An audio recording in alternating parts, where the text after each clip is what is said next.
Do you ever find yourself in a situation where somebody is telling a supremely long, never-ending, pointless story that you don't want to listen to, just killing your life? You're never going to get that time back, and you need strategies to escape it. We're going to deal with that today, from the perfectly polite through to the perhaps overly dickish, if necessary. So let's get to it. Mike, what do we call these? We call these Ken Sweatman stories. Well, that's a totally different story. How to tell you the story will take too long.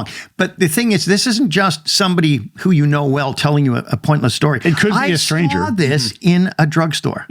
And the guy was standing in front of me in line. It's just unnecessary details. So the pharmacist says to him, comes up, and he was kind of overweight guy, and she says, okay, have you used the nitroglycerin spray before? Well, let me tell you, the first time exactly how he said it. Have you used the nitroglycerin spray before? He said, I've been on the patch for 5 years. She said, sir, this is not the patch. Have you had this prescription before? Here's what he said. Well, let me tell you a little story. In 1981, I had my first heart attack. And she says, sir, have you taken this before? And he said, no, I haven't. And he looks at me and rolls his eyes like, oh, isn't she a freaking idiot? Yeah. And yeah. Oh, you told me this once before. Horrible. It infuriated me. Okay. So this is a great example of what can become a Ken Sweatman story named after a guy named Ken Sweatman that you named it after because he used to do this. And he lived in the U.S. Yeah. And the idea is when you just don't want to listen anymore. Maybe you've asked a question and they tell a Ken Sweatman story, or maybe they just sort of start telling, oh, how's your day? Or it could be, how's your day? I didn't mean to invite the Ken Sweatman story. That's one of the worst. In fact, I ran into that when a guy said to me, did you see the program on such and such last night? I said, no. And he told me in real time. This was the guy at your church? Yes. Yeah. In real time. And this guy came over and then he parked outside and he was very excited to tell the story. And I'm trying to turn my feet away. He took a half hour to tell you about a half-hour episode, right? Yeah. He just did not take note of the fact. My feet were turned away. I was trying to get away. And he told me in real time. I thought there must be a defense to this sort of lunacy. Okay. So we've already hinted at one defense, which was what the pharmacist used, which is simply to interrupt and say, sir, re-ask the question. It's a yes or no question. You don't have to get to the point of being a dick and saying, this is a yes or no question. I've done that. You've done that? Oh, yeah, I've done that because it starts getting really frustrating. You're like, this is a yes or a no question. I only need one word from you. Please give me the answer in yes or no format. Because people, when they're dicks, you just have to sometimes match the dickishness. I think anyway, but you can be polite and just say, sir, yes or no. Have you taken this before? You're asking yes or no. You just keep asking. Repeat. Shut down their question. But she had to cut in because he was already. Let me tell you a little story. Back in 1981, if she didn't do it, stop him immediately. I recommend the Don Geiss method. Yeah. Don Geiss. You know what Don Geiss is? It was from 30 Rock. Yeah. Don Geiss went into a coma. And I don't think he ever comes out of it in the whole series. But it was Alec Baldwin said this hilarious line to Tina Fey. He said, you know that way you stop someone talking by raising one finger? Don Geiss invented that. And she said, there's no way that would. He goes, and she stops talking instantly. That's great. So if you that's put a good one finger way. up, that will stop people. Right. But the reason people do this, not just that they like the sound of their own voice, but they mistake your politeness for interest. They think you're interested in it. And actually, yes, I think it's two things in parallel. First, they mistake politeness for interest, which is a great freaking line that you taught me 20 years ago or so. You know, I'm sorry, you're obviously mistaking politeness for interest. You say that to someone. Oh, that's kind of nasty. It's pretty strong. But also, I think there has to be essentially a lack of organization in their own brain. They don't know what they want to say. They haven't thought about the actual story as it should be told so that it can be concise. So they just keep rambling and they don't really have a story. Kind of like me right now. I'm kidding. No, you're not doing a Ken Sweatman story. They don't have an organized thought process to take you through. So they're just dumping it all. Right? They're scattering the puzzle pieces rather than here's what you need to know. Stressful beyond belief. And you need a pattern interrupt because they're in their flow now. They're in their talking flow state and you've got to break them out of it.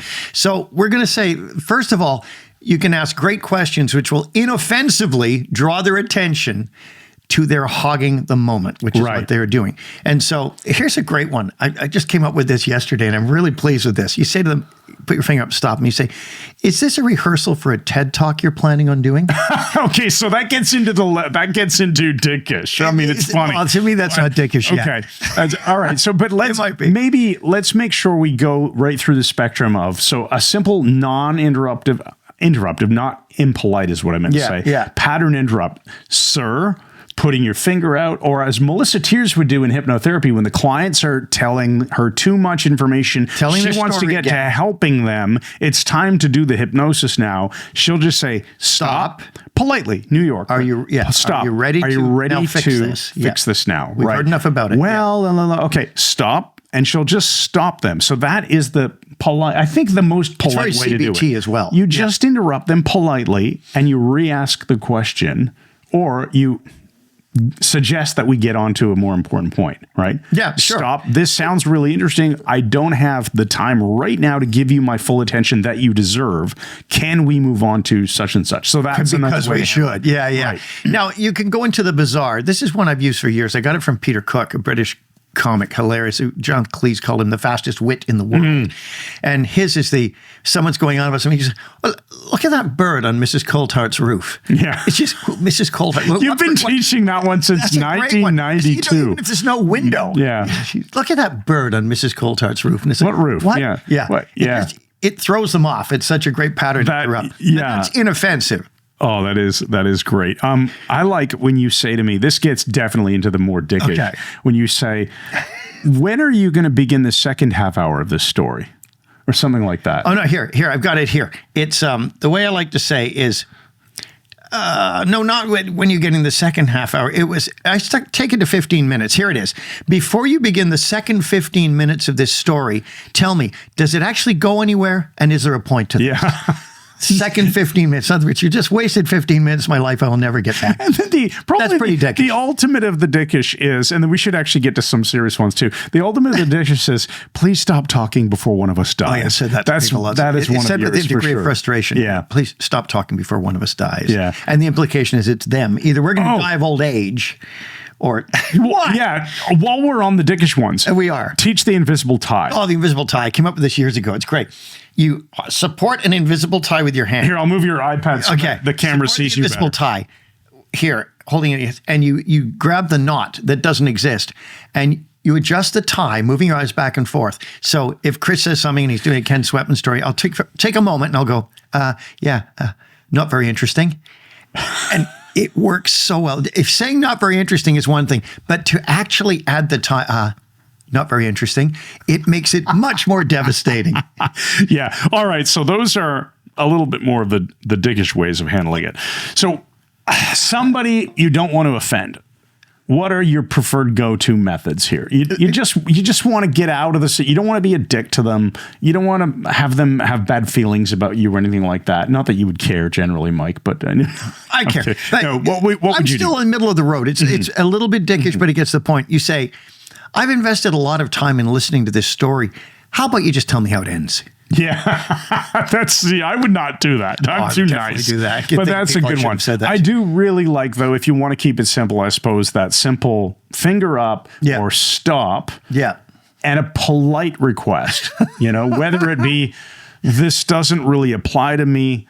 I wish I could spend the time right now to invest in the full story that you deserve my attention to listen to. However, you just do a yes and switch topics.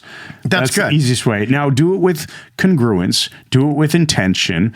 Like, be in rapport with the person as much as you can, unless you're trying to break rapport on purpose. In which case, like right you for the should tie. definitely do that. Yeah, you want to change your physiology.